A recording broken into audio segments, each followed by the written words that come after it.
Hi, this is my TOK essay breakdown series for May 2024. In these videos, I'll be unpacking the key terms and ideas from the title, as well as looking at the question through the lens of two AOKs. For a much more detailed analysis, examples, and ideas for how to approach this question using the different AOKs and other TOK concepts, do check out the full written guide, link in the description. Okay, so in this video, we'll be looking at Title 5, which is do we need custodians of knowledge? And you can use whichever two AOKs you like to answer this question with. Let's start with some key terms. For the purposes of this video, I'm going to define custodians of knowledge as one single term. However, you may wish to define custodians and knowledge separately as you wish. So typically a custodian is someone responsible for looking after something. And in the context of knowledge, this could refer to a person, group, or institution that's responsible for preserving, curating, and disseminating knowledge. We're not just talking about archivists and museums, but we could be referring more broadly to academics and certain organizations like think tanks. Okay, I would also highlight the word need from the title, which we could simply define as to require something because it's essential or important, rather than just being simply desirable.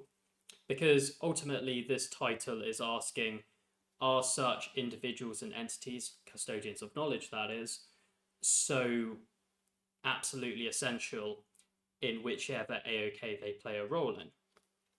All right, some points to consider when answering this question. First of all, try to avoid oversimplifying the role of a custodian of knowledge. Okay, they're not just archivists.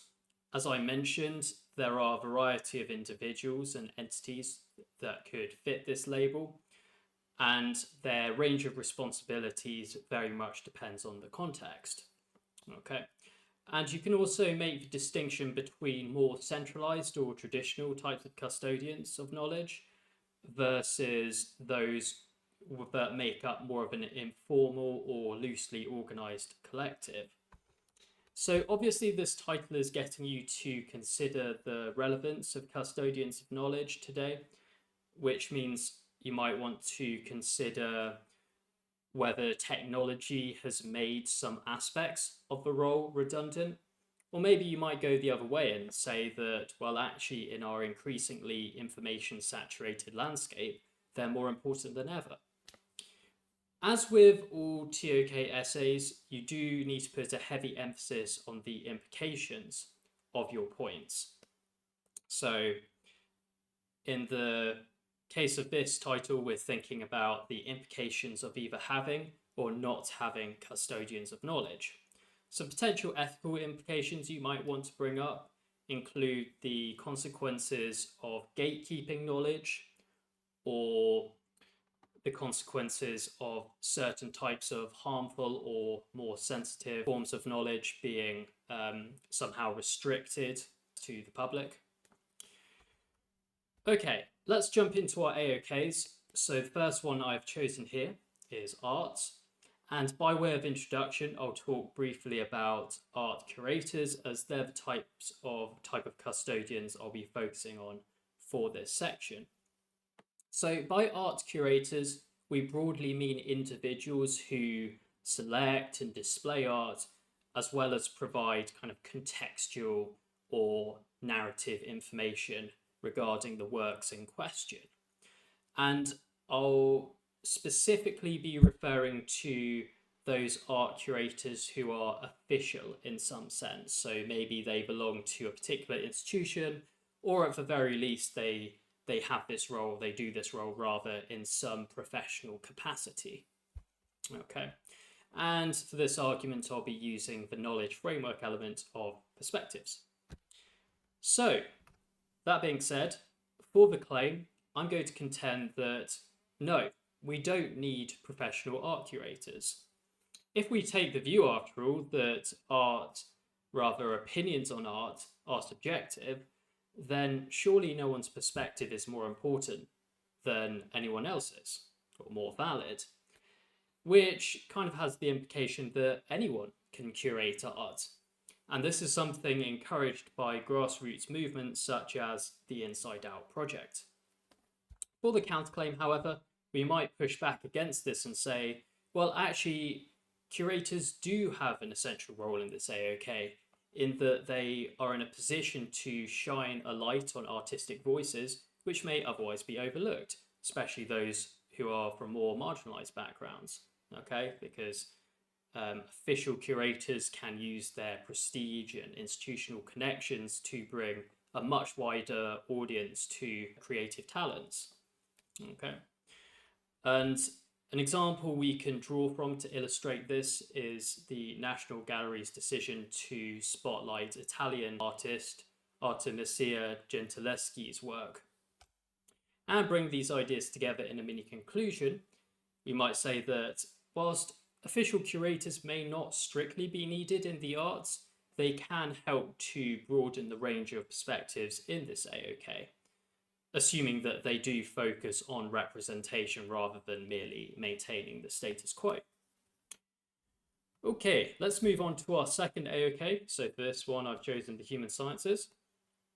And we'll focus on centralized custodians of knowledge, such as universities and research institutions. And the knowledge framework element we'll draw from is methods and tools. For the claim then, we can talk about how citizen science might actually undermine the need for institutional custodians. And an example we can use to demonstrate this is the kind of unofficial underground research that went on into psychedelic substances in the US in the latter half of the 20th century, when such compounds were made illegal. It's actually a pretty interesting story behind this. If you want to read more about this particular example, I recommend Michael Pollan's book, How to Change Your Mind. But anyway, this arguably shows that institutions aren't strictly necessary for curating knowledge in this AOK.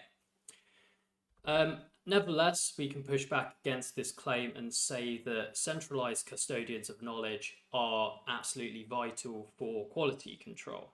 Okay, it's all very well having citizen science, but ultimately you need some kind of centralized institution to ensure academic vigor. And an example we can bring in here is the replication crisis in psychology, which really came to prominence in the early 2010s. And this was basically where a lot of published studies in the field were revealed to be inadequate in some way, which kind of highlights the need for watchdogs and kind of centralized, standardized approaches to ensure the information that's disseminated in the human sciences adheres to the highest standards of quality. Okay, and bringing these ideas together in the mini conclusion, we can say that whilst knowledge can be centralized, rather knowledge can be curated in a less centralized fashion, institutions are still absolutely necessary for ensuring quality. Okay, so those were just some quick thoughts on Title 5. As I mentioned, for a more detailed analysis and different ways for approaching this question, you can check out the full written guide, link in the description. I also provide personal feedback via my website, toklifeline.com, so if you're interested in that, let me know. If there's a particular title you want me to cover next, then please put that in the comments and I'll get right to it. And yeah, if you found this video useful, do like and subscribe. Okay, thank you very much for watching.